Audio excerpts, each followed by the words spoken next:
All right, this is an intro to stockholders' equity. It's the first lecture. Um, so it's just an overview. If you're familiar with it, you can move ahead to the examples.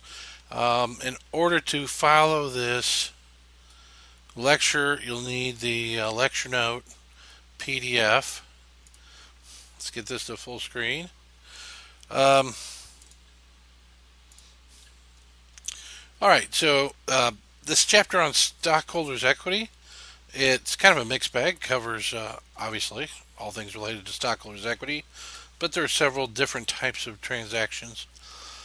We're going to cover the stock issuance, um, a joint issuance when common stock is issued with other securities, typically preferred stock. We're going to learn how to deal with treasury stock when a company repurchases its own common stock. And we're going to talk about common stock dividends, and this one's a little tricky because the one you're probably most familiar with is cash dividends. But we're also going to talk about property dividends, and that's just instead of cash, the company transfers property to its owners. A liquidating dividend reduces retained and paid earnings and paid in capital. Okay, but the thing that's a little weird, we have what we're calling common stock dividends. That is dividends for common stock, but we're going to have this thing down here called a stock dividend. I don't really want to get into it now. It's a weird thing. Typically, if you just hear a dividend paid was paid on some common stock, they're referring to cash dividend. 99% of all dividends are cash dividends.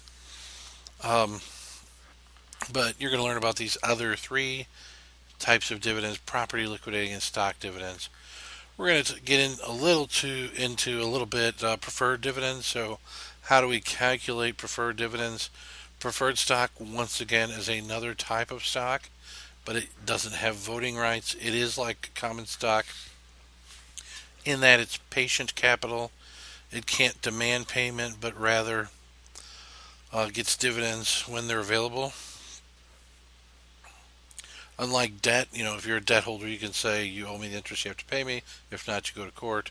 A stockholder, preferred stockholder, can't say you have to declare a dividend.